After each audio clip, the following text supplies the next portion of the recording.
आरोपी के पिता ने एनडीटीवी पर यह माना है कि गलती हुई, लेकिन अब सवाल यह है कि गलती मानने से भी हासिल क्या होगा? साहिल की जिंदगी तो नहीं आ पाएगी वापस। देश में कानून है, गलत तरह से ड्राइव करने को लेकर ट्रैफिक के रूल्स हैं, सड़क पर चलने के नियम है, लेकिन उसके बावजूद भी आप देखिए ये घटनाएं घट रही हैं। और ये जो घटना घटी है उसने दिल्ली में सड़क पर किस तरह की घटनाएं घट रही हैं लापरवाही की वजह से, उस पर सवाल खड़ा किया है। क्यों इसे लापरवाही से कैसे हादसा मान लिया जाए? क्यों ना इसे हत्या माना जाए? साहिल ने 23 साल की उसकी उम्र, जिसमें पूरा भविष्य उसके सामने पड़ा था, भविष्य के लिए बड़े सपने उसके सामने थे, लेकिन ऑन द स्पॉट मौत हो गई, बेदर्दी के साथ मौत हो गई। क्यों? क्योंकि गाड़ी जो चला रहा था एक नाबालिग, गैर जिम्मेदार तरीके से रील बन रही थी, फन रील्स बन रही थी। तो उतनी ही जिम्मेदारी यहां पर माता पिता के ऊपर भी आती है, जिन्होंने अपने बच्चों को यह करने के लिए अलाउ कर दिया। एक बड़ा सवाल यहां पर कि आप चाबी हाथ में सौंप रहे हैं, लेकिन लाइसेंस नहीं, उम्र नहीं, नियमों की जानकारी नहीं, रफ्तार पर काबू नहीं, ऐसे गैर जिम्मेदार बर्ताव के साथ इस गाड़ी के साथ नाबालिग सड़क पर निकल दिया। साहिल का नाम लेकर आज हम बात कर रहे हैं, लेकिन इस देश का नियम कहता है कि अगर कोई नाबालिग है तो आप उसका नाम नहीं ले सकते। सोचिए, ये हाल है। आप सोचिए आज साहिल की मां की क्या स्थिति होगी, उन पर क्या बीत रही होगी। और आज की बात नहीं है, हादसा तो 3 तारीख को हुआ।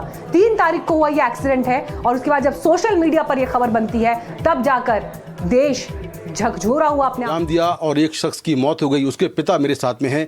जब ये पूरी घटना हुई उस वक्त आप कहाँ पर थे? मैं 31 तारीख को गोरखपुर उत्तर प्रदेश के लिए बिजनेस काम के लिए कुशीनगर गया था। उस समय मैं कुशीनगर था। जी। क्या जानकारी मिली आपको वहाँ पर? हमारे मिसेज को 3 तारीख को फ़ोन आया, 11 साढ़े 11 पौने 12 का करीब जे बच्चा एक्सीडेंट हो गया। हम भी घबरा गए। घबराए, मुझे कैसे हुआ? बोला गाड़ी से हुआ है। वो भी घबराई हुई थी, मैं भी घबराया कॉल पे। और घबराते मैं पूछा क्या हुआ, फिर उस कैसे हुआ? तो बच्चा किसी बाइक वाला का लग गया है। कहाँ पे? बोले लाल बहादुर शास्त्री गेट के पास। हम बोले वहाँ तो फिर तुम बोले मैं जा रही हूँ। हमारी मिसेज वहाँ घर से दौड़ते हुए भी पास में नियरेस्ट है, वो गई भी स्पॉट पे और घबराई हुई थी वो भी। मैं भी घबरा गया कॉल से। हम बोले वो जिस बच्चा का एक्सीडेंट हुआ है उसको ले जाओ, हॉस्पिटल ले जाओ, किसी भी तरीक़े से देखो, बच्चे तो बचाओ, कोशिश करो। पर सारे लोग घबराए हुए थे, शोर शराबा ज़्यादा था, कॉल पे सारी बातें हो नहीं पा रहा था। हमने तुरंत वहाँ से फ्लाइट का टिकट किया ऑनलाइन, और हमने 4 बजे इंडिगो से दिल्ली 6 बजे एयरपोर्ट पहुँचा। और आके थाने पर डायरेक्ट हमने घटना की सारी जानकारी पुलिस द्वारा हमें मिला कि आपकी गाड़ी है। हमने जी सर, आपका लड़का है। जी सर।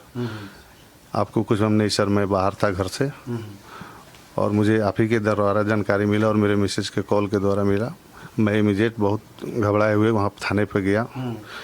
फिर जो भी कानूनी प्रक्रिया में जो भी कागज़ पेपर जो भी वो हमसे मांगे, मैं सारे उनको पेश किया। और काफ़ी मतलब उस दिन भी बहुत ज़्यादा भीड़ संख्या में थाने पर हमारे पास विपक्ष पार्टी जो लड़का डेथ किया था उनके तरफ थाने में भी हमें आगे धमकाया जा रहा था। मैं भी रहा, बच्चा भी कस्टडी में ही गया, स्पॉट से ही ले गए। मैं पुलिस द्वारा बोले चले जाओ, कोई इशू नहीं बेटा, मैं आ रहा हूँ। किसी का बेटा चला गया, वो आपको धमकाएगा नहीं? क्या करेगा बेचारा? गलती है, मुझे भी अफसोस है उस, क्योंकि मैं भी पेरेंट्स हूँ। पेरेंट्स के नज़र से देखता हूँ तो मुझे भी बहुत बहुत गलत हुआ है। मुझे बहुत अफसोस है, वेरी वेरी सॉरी, बहुत अफसोस है। एक नाबालिग बच्चे को आप स्कॉर्पियो गाड़ी दे रहे हैं और वो दुर्घटना करता है, इसके लिए आप किसको रिस्पॉन्सिबल मानते हैं? देखिए, मैं मौजूदा हालत घर में नहीं था, मैं बाहर था, और बच्चा अनजाने में गलती कर दिया है। अनजाने में गलती कर दिया?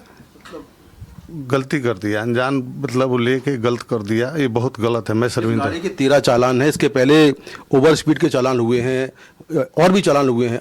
अगर ये गलती एक बार करता, बार बार चालान आ रहे थे, आपने क्यों ध्यान नहीं दिया बेटी? मेरे जो बिजनेस नेचर है वो कमर्शियल व्हीकल का बिजनेस नेचर है। मेरी गाड़ी ड्राइवर चलाते हैं, मेरे पास जो बिजनेस में वो गाड़ी इन्वॉल्व है, जो हमारे ड्राइवर ले जाते हैं, जो हमारे ट्रकों का काम है कमर्शियल व्हीकल का, उसमें हमारे ड्राइवर से चलाने, ना कि उस बच्चे से चलाने कोई भी। कभी मना किया आपने उसको कि गाड़ी मत चलाओ? कभी समझाया आपने उसको? नहीं, हमारे संज्ञान में नहीं था जो गाड़ी चलाता है। तो वही तो मैं कह रहा हूँ आपसे कि संज्ञान में बार बार उसके चालान गाड़ी की हो रहे थे और आप कह रहे हैं संज्ञान में नहीं था। नहीं, चलान तो हमारे स्टाफ द्वारा जो है, जो हमारे कर्मचारी है कंपनी में, ड्राइवर है, वो यूज़ करते हैं, उनके थ्रू हुआ है। गाड़ी ऑनलाइन चलान हमारे कमर्शियल व्हीकल पे भी होते हैं और स्कॉर्पियो पे भी। लेकिन ऐसा तो नहीं होगा ना कि पहले दिन गाड़ी में बैठा हो, पहले दिन दुर्घटना हो गई हो, पहले भी गाड़ी चलाता रहा होगा ना, वो पहले भी गाड़ी लेके निकला होगा, आपको आपने देखा भी होगा उसको, कभी समझाया अपने बेटे को कि बेटा गलत कर रहे हो आप? नहीं, मेरे नज़र में नहीं था, मुझसे बहुत डरता था। अच्छा। मेरे नज़र में नहीं था। उसके बाद डीएल भी नहीं था? नहीं। तो ये पूरी घटना हुई है, विक्टिम परिवार जो है वो सदमे में है, कोई अफसोस है आपको इस बात पर? मुझे बहुत अफसोस है, मैं बहुत दिल से गहरा बहुत अफसोस है। और 2 दिन से हमारा बच्चा वहाँ से जीबीएम कोर्ट में भी हमने पेश किया, 6 दिन कस्टडी भी करके आया। बच्चा भी डिप्रेशन में, पूरे फैमिली हम लोग डिस्टर्ब है। उस फैमिली के लिए भी मुझे बहुत बड़ा दुख व्यक्त मैं कर सकता हूँ। उस व्यक्ति के लिए भी मुझे बहुत दुख है। बच्चा आपका वहाँ गया, बाल सुधार गृह, वहाँ से लौटा, तब आपकी क्या बातचीत हुई? उसको कोई गलती आपको लगती है, गलती मानी उसने कि गलती पापा? मेरे सामने बिल्कुल वो आ ही नहीं पा रहा और अपने सदमे से निकल ही नहीं पा रहा। अच्छा।